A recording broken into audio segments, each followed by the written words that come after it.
I thought I had it all figured out. Daniel loved me, I knew that like I knew my own name. 3 years together and he'd been perfect, patient through every mood swing, supportive through every work crisis. Always there with that steady strength I'd grown so comfortable with. To comfortable, maybe. You're so lucky, Sophie said, stirring her latte across from me at our favorite coffee shop. Daniel's like the dream guy. I smiled, but something twisted in my chest. Yeah, I know. Do you though? She raised an eyebrow, because sometimes I feel like you don't see what you have. What's that supposed to mean? Nothing. Sophie backed off, but her eyes said everything. Just, he's a good one, Maya, really good. I wanted to argue, to defend myself. But what could I say? That sometimes I felt bored, that his predictability made me restless. That I loved him but wondered if there should be more excitement. More passion, more of that electric feeling I'd read about in novels. My phone buzzed, a text from an unknown number, then I recognized it. Ryan, hey stranger. Back in town, there's a party this weekend, you should come, bring your boyfriend too. My heart did this stupid flutter thing. Ryan, college friend, always. Charming, always just a little too interested. I hadn't seen him in 2 years. Who's that? Sophie asked, noticing my expression. Just Ryan, he's back in town. Sophie's face tightened. Ryan, the one who, he's just a friend, Soph. Does Daniel know you're texting him? We're not texting. He invited me to a party. I felt defensive suddenly. Us? He invited us. Sophie looked at me with that concerned expression I'd been seeing more often lately. She opened her mouth, then closed it, shaking her head. What? I demanded. Nothing. Just, be careful. I didn't ask what she meant. I already knew. The party was exactly what I'd been craving. Loud music, crowded rooms, energy that made my skin buzz. Daniel's hand rested on my lower back as we navigated through the crowd, familiar and grounding. You okay? I asked him. He looked uncomfortable, slightly out of place in his button-down among t-shirts and tank tops. Yeah, I'm good, he smiled, but I could tell parties weren't his thing. They never had been. Maya. Ryan's voice cut through the music before I saw him. Then he was there, grinning wide, pulling me into a hug that lasted just a second longer. Then friendly, you made it, Ryan, this is Daniel. Daniel, Ryan, they shook hands. Daniel's grip firm, his smile polite. Nice to meet you, the famous Daniel. Ryan's eyes sparkled with something I couldn't name. Maya's told me about you, has she? Daniel glanced at me, surprised. I hadn't realized I'd mentioned him to Ryan. The night blurred together, drinks, laughter, music. Daniel got me water when I'd had too much wine. Ryan handed me another glass with a mischievous grin. You should slow down, Daniel said softly in my ear. I'm fine, I laughed, pulling away. I saw James, Daniel's best friend, pull him aside at one point.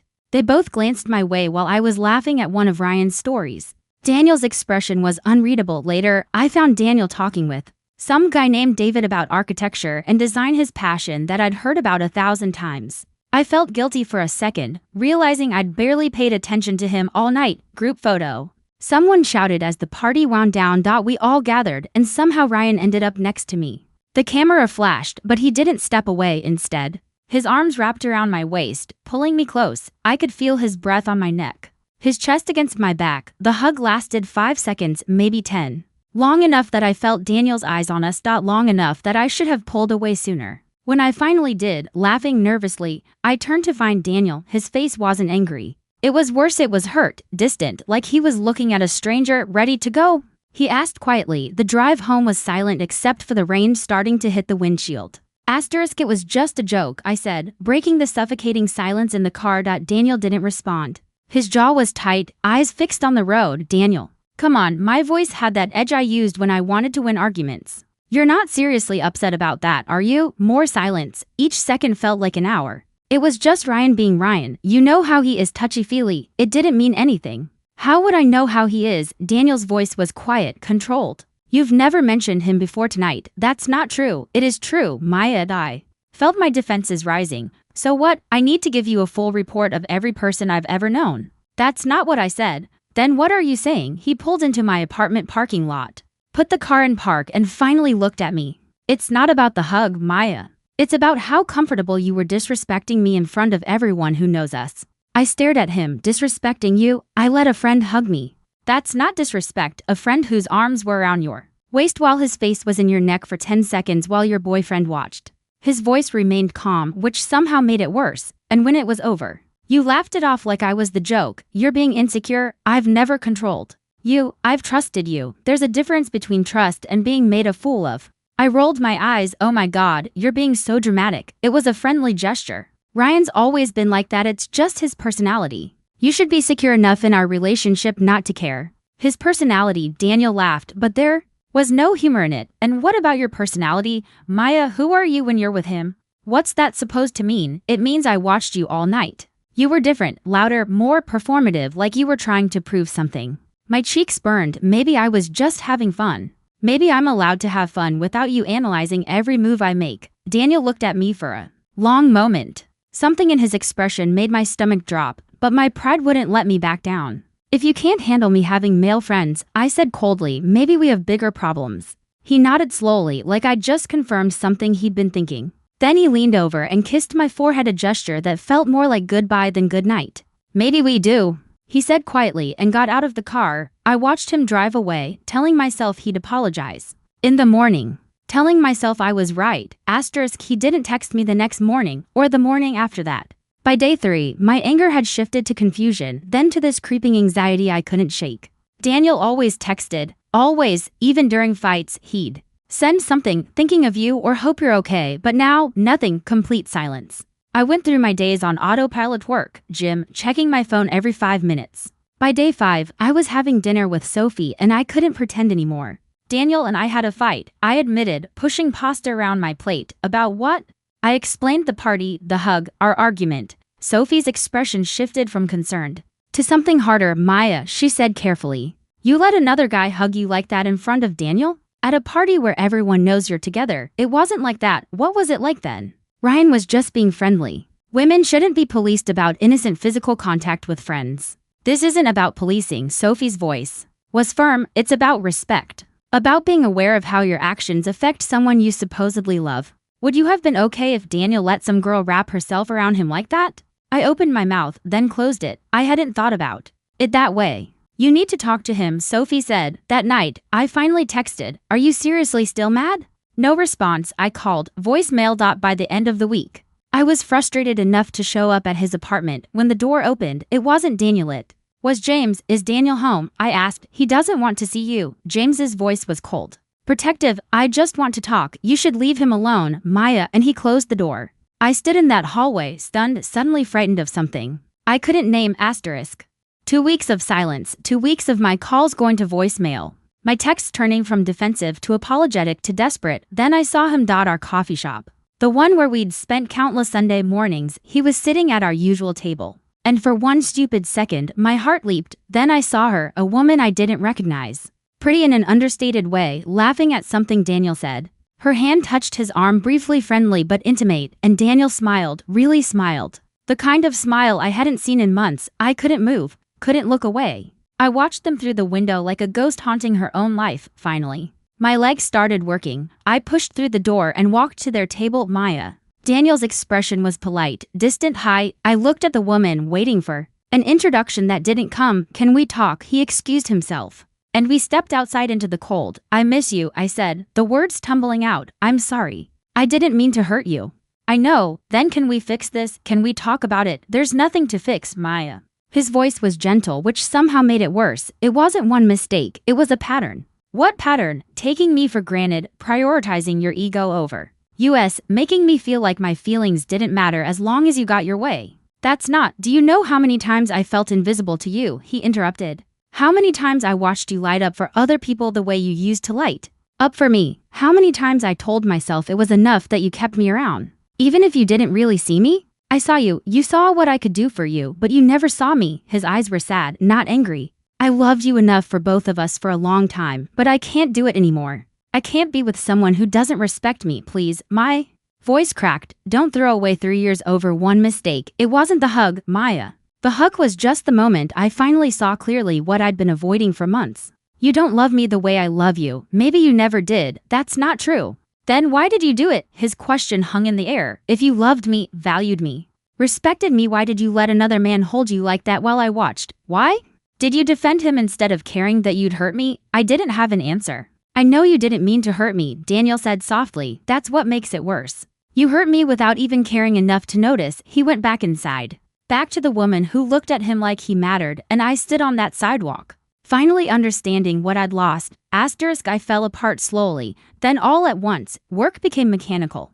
Friends became exhausting. I scrolled through our old photos, obsessively, torturing myself with images of a man I'd had but never truly valued. You knew he was special, Sophie told me after I'd shown up crying for the third time that week. We all told you. Why didn't you listen? I don't know, I sobbed. I thought I had time. I thought he'd always be there. At lunch the next day, Rebecca from work studied me across the table. Man trouble, she asked. I told her everything. She listened quietly, and when I finished, she sighed. The thing about good men is they don't usually make your heart race. Rebecca said, they make your life stable, they make you feel safe. And we stupid women often mistake that safety for boredom until we lose it. Then we realize excitement fades, but devotion doesn't. Do you think he'll come back? She shook her head. Men like that don't come back because they don't need to. They know their worth. And honestly, you taught him to value himself more by treating him like he was disposable. The words hit like a physical blow. Desperate for answers, for validation, I reached out to Ryan. We met at a bar, and I expected sympathy. Come on, it was just a hug, Ryan shrugged.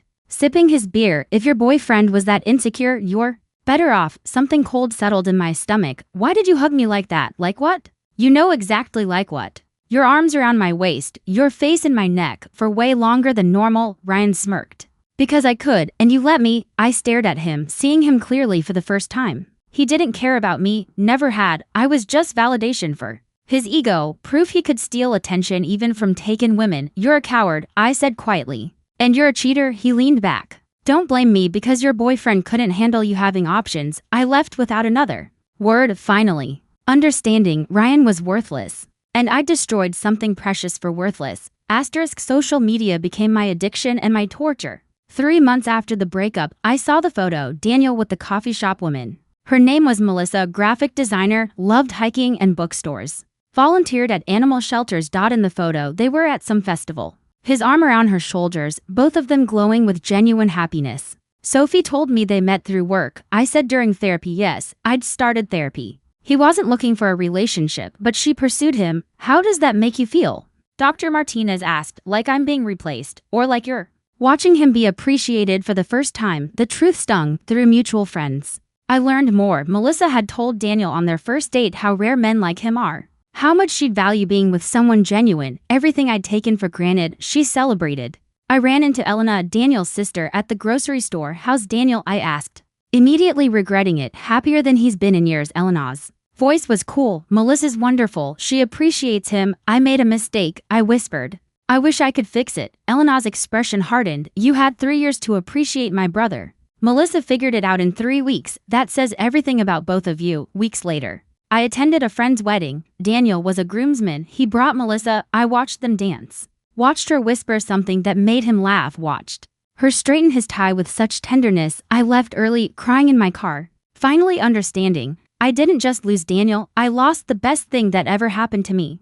And he'd given it to someone who deserved it. 6 months after the breakup, Mrs. Chen called. Daniel's mother had always treated me like a daughter. Seeing her name on my screen made me cry before answering. Can we meet for tea? She asked. When we met, I saw it in her eyes. Disappointment, not anger, not hatred. Just profound disappointment. I cared about you deeply, she said softly. I'd hoped you'd become my daughter-in-law. But I watched you take Daniel for granted for years. I know. I whispered, I know that now. He used to tell me he felt invisible to you unless you needed something. She reached across the table, taking my hand. That's not love, dear, that's convenience. I broke down completely. I'm sorry. I'm so sorry. I know you are, but Maya, some lessons cost us everything. The question is, what will you do with that lesson? She paused, then continued. Daniel's planning to propose to Melissa. The world tilted. He's found in her what he never found with you. Reciprocal love, mutual respect, genuine partnership. Mrs. Chen squeezed my hand. You're young, you'll love again.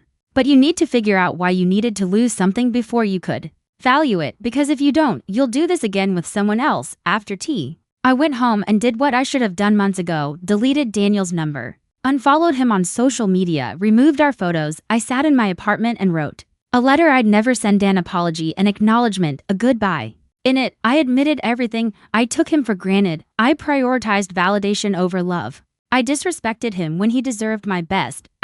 You confused attention with affection. Dr. Martinez told me in therapy, you needed constant validation that you were desirable, even at the expense of the person who actually loved you.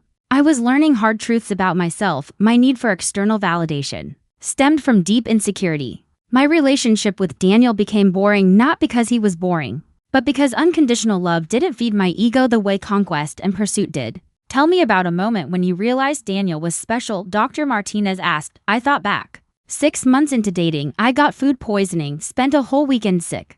Daniel canceled his plans, showed up with medicine and crackers, held my hair back when I threw up, never made me feel ashamed or gross. He loved you at your worst. And I didn't even notice. The realization broke something open in me. I tested him constantly, kept Ryan around as an ego boost even though it bothered Daniel, dismissed his feelings as insecurity when they were actually boundaries. You wanted a relationship without responsibility, Dr. Martinez said gently. You wanted someone devoted to you without having to be devoted in return. She was right. I started journaling, reading books about healthy relationships, about emotional maturity. I began understanding the steadiness I found boring with Daniel is what makes relationships last.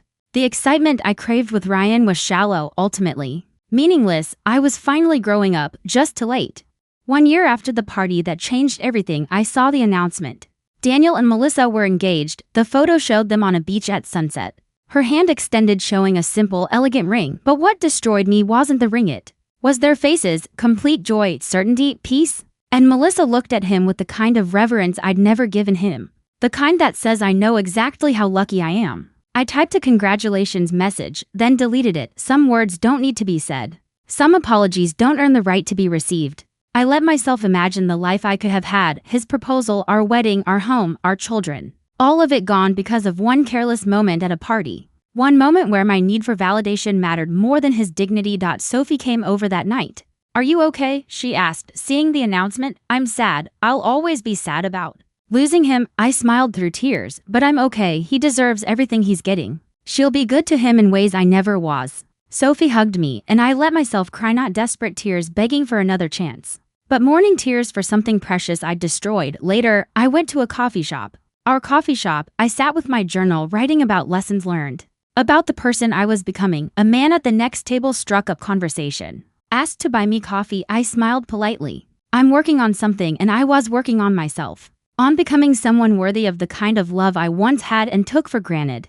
I looked out the window at couples passing by, thinking about Daniel and Melissa planning their wedding, building their future. I thought about the hug that cost me everything, about Ryan's smirk, about Daniel's quiet hurt. And I made myself a promise: if I'm ever lucky enough to find love like that again, I'll protect it like the rare, precious thing it is. I'll never again confuse stability for boredom, devotion for granted, or genuine love for something I can afford to risk. Some mistakes can't be undone. Some people can't be replaced. Daniel was both. And learning that cost me everything. The end. Asterisk.